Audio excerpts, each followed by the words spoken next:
Welcome to Conversation With. This is our in-depth program on BCAT where I pick one guest and we talk about lots of topics. And my guest today is someone I've been pursuing for months, and his name is Hank Mann Sykes. Hank has been my friend, personal friend, since I think it's the mid-90s, maybe early 90s, in the 80s. Yeah. He was the radio guy. He ran KITZ radio. That's how I first met him. Hank and I have a long history, including starting public access television in this community. Not really starting it, but starting the nonprofit that ran West Sound Community Television. That's the project, and that's how I really got to know Hank and really appreciate and love him and admire his work in our community and in the media industry. Thank you. So welcome, Hank. Thank you very much. It's good to be with you. Yeah, we've got so much to cover. I talked about KITZ, and we did West Sound Community Television together. Hank and I are Rotarians, which we are both very proud of, and also we serve together on the United Way Board of Directors, Absolutely. Which is another very, very important, more important work in our community. Yes, it is. So, Hank, I've given my snapshot of your life. Tell us a little bit about your background. I know you're a radio guy, TV. Tell us a little bit about all that. You mentioned Armed Forces Radio. Right. I did serve in Armed Forces Radio and Television. My career with radio basically started when I was a youngster, and I was in an orphanage in Little Rock, Arkansas, and didn't have anything, and did have grandparents though, and they could come visit us every once in a while, and they brought me a little crystal radio. It was a coil wrapped around like a toilet paper roll with a little germanium crystal, and you tuned in stations. You had to hook it to the hot water pipes or to the hot water heater, and I used to listen, especially at night when the nuns would put us to bed. I'd listen to I thought, well, I'm listening all over the world. Right. And so I was captivated by radio. And when I was 13 years old, I got a job in a radio station as a gopher. Hey boy, go for this. Hey boy, go for that. Uh-huh. And I really liked that experience. Nobody took me serious in the radio station. And in my off time, I went and took the FCC license exam and got my FCC license. So just to make a long story short, one night the regular didn't show up for his shift. So I said, well, I'll do it. So they gave me the opportunity to do it, and that started my life's work, basically. Was that in Little Rock, Hank? No, actually, it was in Anchorage, Alaska.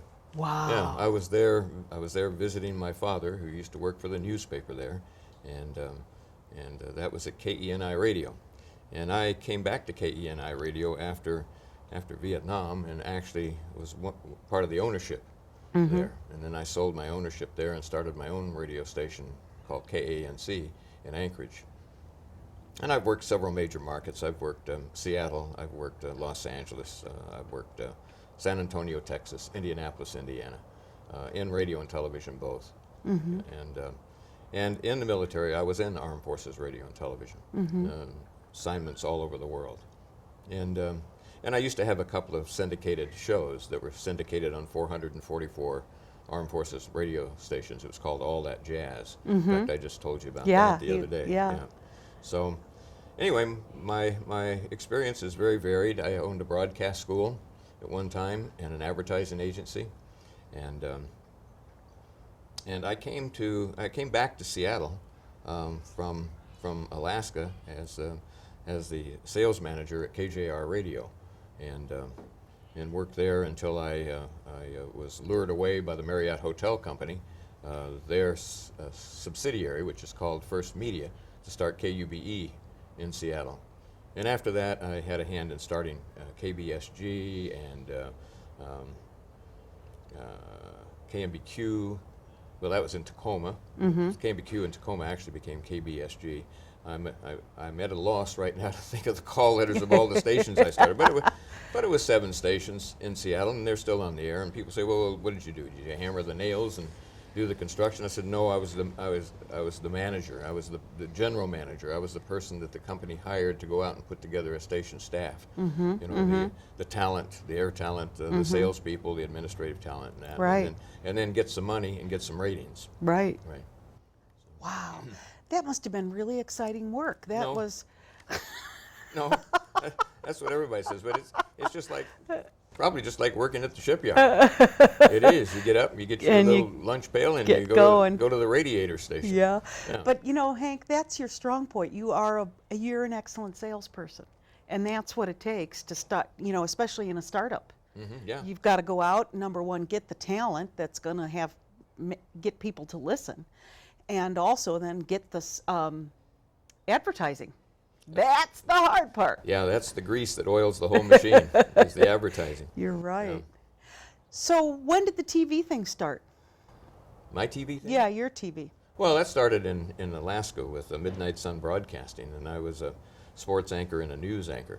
Not very long, because I'm not too photogenic. And In other words, he's got a face made for radio. face made for radio, absolutely. And in those days, it was a rip and read copy. You didn't have teleprompters. Right. And I've always had bad eyesight. So after a period of time, I was on three television stations, three different stations. After a while, I resigned myself to the fact that the people that really made the money in the industry, and at that time, I was raising 3 small children by myself, and the salespeople were just knocking down the bucks. And so, Wow. I said, heck with the ego and the pretty face, and got into sales and sales management and general management and then ownership. Wow. When did you come to KITZ to run that station? Actually, I came to KBRO in 1987. Oh, okay. An attorney had a Bellevue attorney named Walker. Excuse me. He purchased the station from Lillian. I think her name was Lillian Walker, and I don't remember his name.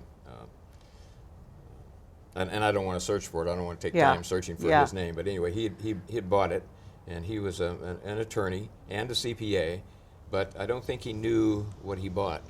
Mm-hmm. His debt service alone was about $13,000 a month. It was horrendous. Wow. And the station was probably making $6,000 or $7,000 a month, and Wow. the employees were stealing it blind. Oh. Yeah. Ooh. Yeah.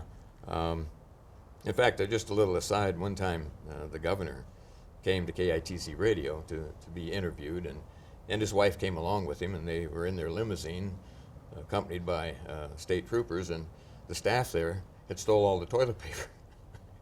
so that's on Wheaton Way, where the Black Angus used to be. Yeah, that's right. So that's the governor right. had the chauffeur and the state policeman take her up to the 7-Eleven, which is up on Sylvan Way, to buy a roll of toilet paper. Yeah, it was pretty grim. They were stealing the place. Yeah, it was pretty grim, and the station was pretty grim. And, Oh, shoot. and I commuted back and forth to Seattle for some time as a consultant. Uh-huh. And then the owners of Silver Sound Broadcasting, Bob Jennings and Louis Soriano and that group, they heard about me, or anyway, they called me and offered me a job at KITZ. And so I was at KITZ for a couple of years. And then I left and went into the consulting business and got more involved in the community. In the community. Right. And that kind of brings us to where we are right now. As many of you know, Hank Mann Sykes is lovingly called Mr. Silverdale. He is impassioned about Silverdale. He loves this community. He does serve on the Central Kitsap Community Council. Tell us a little bit about what the function of the Central Kitsap Community Council is. Well, I'm not a man of few words, but if I could, the community council started about 9 years ago, and it was an offshoot of there were 13 or maybe 14 citizens appointed by the county commissioners to study growth management in Central Kitsap, and to draw the lines around what became the urban growth area. And at that time, it was based on 4 units per acre, and that formed a sort of an outline of a llama. And it still does today, but it's been expanded as of December the 31st. But at those meetings, and we met for about a year and a half, we came to the conclusion that we didn't have any real representation in Silverdale. We were one of the largest contributors of revenue to the county, but we basically had no voice. So there were several of us that went around to communities, wrote to communities that had community councils. Now, as big as King County is they probably have 100 community councils, maybe 130 community councils, like in Greenwood and in the Soho district and in Tukwila, and even I think Bellevue does. Just all over, most communities do. And what the job of the community council is there is to advise the council person from King County, from the King County Council, to let them know what's going on in the community. Okay. So basically, the mission of the community council was to get involved in land use issues and issues that concern the public, and act as a go-between between the county commissioner and the public. And the meetings are open to the public. The council meets on the third Wednesday of every month up at the fire station and water district on Newberry Hill Road from 7 to 9. And how many folks are on the council right now? I think they're about 13, but I'm not sure. I've been on a leave of absence for some time. Right. But it's really representative of the Central Kitsap. Actually, it started out being representative of the Central Kitsap School District. That was the whole plan. Oh, really? That you'd have somebody from Seabeck, and you'd have somebody from Olympic View, and you'd have somebody from Anderson Hill, and you'd have somebody from Tracyton, somebody from Ridgetop, somebody from Island Lake, just really a cross-section of the citizenry. Does the county commissioner representing the CK district usually attend the council meetings? Yes, yes. Not two of the commissioners didn't. They wanted to leave the council to its own devices and not interfere with the council's business. Not that it's not their business, because they're all appointed by the commissioner. Right. And that's, I'm not making a case that they interfere. Patty Lent was very, very interested in the council and strengthening it. So she attended almost every meeting during her term. There were very few meetings that she missed. And Josh Brown has been attending. So they're welcomed, because they are taking an interest in what's going on. That's in the right. community. Right. You folks are, eventually give the input to those commissioners. But still, Silverdale doesn't have any control over its own destiny at all. Hank, we're going to take just a quick break because we've already eaten up half our program just talking about a couple things. We're going to take a quick break and be right back with Hank Mann. Stay with us. We'll be right back. I don't want to go blind from diabetes. I don't want to lose a foot or a leg. I don't want to have kidney failure, so I'm taking control. I'm controlling my diabetes. It's making a huge difference. I'm eating healthy and staying physically active. I'm taking my medicine. If I can do it, anyone can. Control your diabetes for life. Call 1-800-438-5383. Welcome back to Conversation With. I'm here with my friend Hank Mann Sykes, and we've covered a couple topics, but now let's talk about Silverdale as a city. And that windmill has been charged how many times? 2, 3 times? No, 3 times in the past, but now I've undertaken on my own, not as a member of the community council, but as a citizen, to maybe get the people together that are interested in incorporating Silverdale. And we've had 2 meetings. We had a meeting at the Silverdale Hotel a couple of weeks ago, and then we had a meeting just this past week with the Silverdale Chamber of Commerce. And I'm not trying to instigate any problem in the community. Right. What I'm trying to do, because people call me all the time, maybe it's because of my visibility in the community, and they say, why isn't Silverdale incorporated? We just moved here from Louisiana, and we noticed that, we heard that Silverdale isn't a city. That's ridiculous. But there are a lot of people that live here that feel it's ridiculous. And so I was charged by 2 or 3 different people in the community to to get off my tail and get something started, Get something going. because they felt I could be the catalyst. I have no interest in running for mayor or city council. In fact, I'll probably be living at Wildcat Lake by the time Silverdale is incorporated. So I just am acting as a facilitator to get the people that are pro and con together and have them air their differences in public so that the system is transparent, and find out if it's the right thing to do and the right time to do it. I feel it's the right time to do it. I've opposed incorporation for several years. I was one of 5 people that opposed it the last time when it was defeated. But what a lot of people don't know is actually the last time in 2000, incorporation was passed. That motion was passed. Really? It was passed by 5 votes or more. But there was a mistake in the mailing of the ballots. And so some people that weren't in the urban growth area got ballots, while other people in the urban growth area didn't get ballots. Didn't. Oh, so it voided the whole thing. So it then? voided the effort. And then there was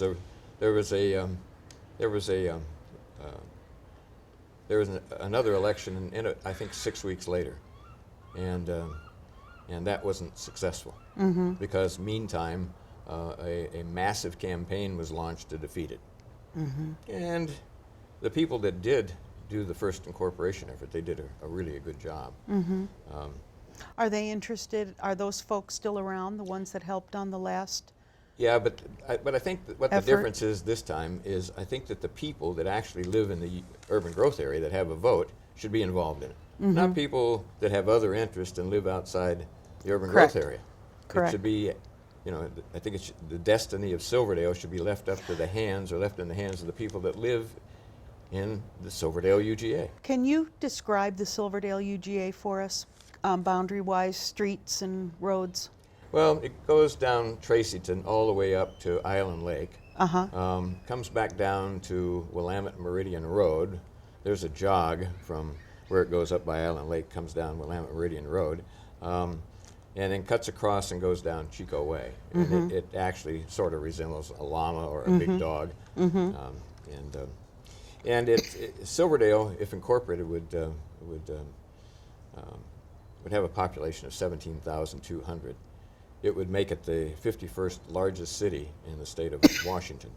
And if it's incorporated, there would then be 282 cities in the state of Washington. Now, Bremerton, I think, is in the top 25 or 30, and Paulsbo and Port Orchard are in the 70s or 80s. Right. You said the population of Silverdale would be how many? 14,000 or 17? No, 17,200. Those are the That's numbers. double the size of Paulsbo and Port Orchard. The thing is that within the urban growth area, you don't have to incorporate everything that's in that. Oh. You can incorporate the major population and the major retail areas, and then leave the other areas for annexation as the city grows. Got it. Yeah. So Got it. Silverdale wouldn't necessarily be the whole llama, but would be, in fact, some people could opt out. Incorporation is part of a democracy. Right. People have to vote for it. That's right. So, so if some people are adamantly opposed to it and they, get petitions in their own area, then they can opt out, as I recall. Some people did in the last attempt. But there have been 4 attempts. I think the first attempt was in about 1958, and I'm not exactly sure of the date, but there was a gathering of 25 or 30 guys, and somebody said, well, you think we should incorporate? And they said, no. So they kind of did their own little straw poll there and said no. Yeah, and then the next one was in the 80s, and then 2000. Hank, what do you think Silverdale, one of my guests on a previous conversation was Ron Ross. Oh, I saw the program. It was Yeah. a terrific program. Great. And Ron and I talked a little bit of history. Originally the mall was going to be, the Kitsap Mall was going to be on the corner of Riddell and Wheaton. Yep, Wheaton Way. Imagine not only what Bremerton would be like if the mall was there, what would Silverdale look like if the mall had gone to Bremerton? Had no idea. Yeah. Had no idea. Couldn't even imagine it. Couldn't even imagine. Maybe I wonder if it would have stayed as rural. rural. That would be my guess. But then again, with the advent of the Trident Trident yeah. submarine facility. Right. I don't know that Silverdale would have stayed that way. That's true, I too. think maybe another mall would have sprung up here. Yeah, there you know? go. It's closer to the Hood Canal Bridge. It's closer to the submarine base. Mm-hmm. It's pretty close to the Naval Shipyard. And, That's right. and Close right off the freeway. right off and- the freeway. Right. Yeah. Right. Yeah. And I heard you and Ron talk about the warring families that Yeah, there were some warring families, that precluded the mall from Right. being built in Bremerton. That's right. That's right. Very interesting. So, Hank, let's talk a little bit more about county government. What's your opinion on the number of commissioners? Should we have more commissioners representing so. this county? I think the charter form of government should have been voted in the last time it was tried, because I don't think that in a county that has from 250 to 300,000 people, I always hear different stories from everybody, from commissioners and from the general public. Well, there's 250,000 people, or well, there's 300,000 people. I don't think that 3 commissioners, and I'm not insulting the commissioners. Right. I don't think that that's fair to them to shoulder them with that kind of workload. I think there should be 5 to 7 commissioners, like there are in most comparable counties with that kind of a population. Now, it's just too much to ask of them. Yeah, it is a lot of Yeah. work for 3 people. I admire the county commissioners. Yeah. I admire them because of they're able to tolerate the workload and work 6-7 days a week, and they don't get much credit. They can't do everything right, That's right. Somebody's always not liking what they do, That's There's always absolutely right. angst from the public, and yet I believe that all 3 of them now, and Kristen Dreesen when she was there, well, all of them. I've known them all the way back to Ardall from here, and they never get, I think, the credit that they deserve until they're ready to leave. And I think most of them, and I know we had Chris Andreessen on this program, she said we should have more commissioners. There should be more. Absolutely, yeah, Yeah, it's a lot of work for just 3 people. absolutely. And now we've got 2 out of the 3 are new to the job, relatively new. Mr. Bauer has exceptional amount of experience, and I look forward to meeting him someday and actually having a conversation with him. Josh is doing a fine job, going from the rookie to actually being the lead now, Well, see, chairing. I don't think he was a rookie. You don't? No. I think that the education, he's been called the boy commissioner, but I think the education that he got at Berkeley, and then his involvement in commercial real estate in the San Francisco area, it prepared him for this job because in some instances he hit the ground running. Yes, he did. He knows about land use. He knows about metropolitan planning, municipal planning. Good. He knows about all that. Good. And for him to be able to move into the chairman of the Board of Commissioners, within probably 6-7 months of his election, I think it's pretty phenomenal. Now, I'm not promoting Josh Brown. I just think it's a phenomenal job that he could be catapulted into that position and do the good job that he's been doing. I like all the county commissioners. I even campaigned for Jan Angel twice, because to me that job should not be a partisan job. It shouldn't be connected with politics. They should run as independent of political parties. Political parties. Because they represent all the people. That's exactly right. That's one of the things that I admired about Patty Lent. Although she was a Republican, a registered Republican, she says, well, I don't represent just Republicans. I represent the people of the county, of the community. Yeah. Patty's still doing some really good work in Yes, our she is. community. She's very active and stays real active and has her finger on the pulse of a lot of She things. certainly I bet. does. Yeah. Hank, are you involved in the Silverdale Chamber? Or are you taking a sabbatical from that? No, I spent 9 years on the board of directors and 2 terms as vice president, and I think I gave enough time. I like what the chamber, and I like what it does, and I encourage people to belong to the chamber. Yeah. Good. And Good. You're such a good ambassador. You're a wonderful ambassador, not only for the community, but for lots of the nonprofits and the chambers and the grassroots of our community, which brings me to United Way and our work together on that board. I'm a relative rookie there. I am so thrilled to serve, number one, with you, but also we have a very fine board. we have a great board And a fine executive director. and a very fine executive director, David Foote, just fabulous. And plus, he's really built a wonderful team there. He has. They're I'm proud to serve. Yeah, United Way is a fabulous organization. You know, so- United Way touches 1 out of every 3 citizens in Kitsap County, and that's no joke. You know, I'm not needing, and neither is my family. We're not wealthy, but we're not needing. That's right. And my son, who's an Eagle Scout, a lot of the money that was spent on him by Boy Scouts made it possible for him to become an Eagle Scout, and that money came from United Way. And that's not just for my son, it's for all the boys Right. and the girls that participate in Girl Scout. United Way does provide a chunk of change for both of those organizations. And that's not taking away anything from Boy Scouts or Girl Scouts or any of the other 37 nonprofits that United Way serves. And, you know, we're very proud. United Way has a brand new home right on 5th Street in Bremerton, and right across from the huge monolith parking garage.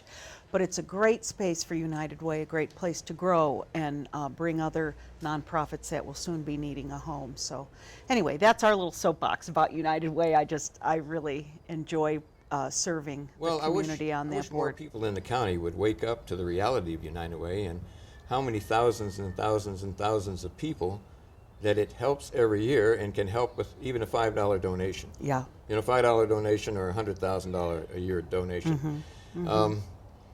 Bill Clinton just wrote a book about Giving. Giving. Yes. About giving in the world and giving in the community. And if we could get $10 from every citizen in Kitsap County or $5 from every citizen in Kitsap County to run United Way, United Way doesn't keep the money. That's right. They have the lowest percentage of administrative costs of any organization in this county. And I venture to say, now I'm not exactly sure of that, but that money could help so many people in the community. Food banks, scouting, Kids. Senior Special citizens, needs kids. special needs kids, absolutely. Everybody. Boys and girls clubs. Right. Hank, we need to wrap up. I wanted to mention that we are at our beautiful Silverdale Waterfront Park, in our gazebo right next to the Veterans Memorial. Beautiful spot here. Lots of kids playing here, and I know this community is very near and dear to your heart, and I want to thank you for, number one, your work representing citizens and representing those that are afraid to speak, and also for serving on the United Way Board of Directors and all your work in Rotary as well. Hank, you are one of the best, and I appreciate your time very, very much. Thank you. You're very Thank you, Charlotte. welcome. And thanks for joining us on Conversation With. We'll see you next time.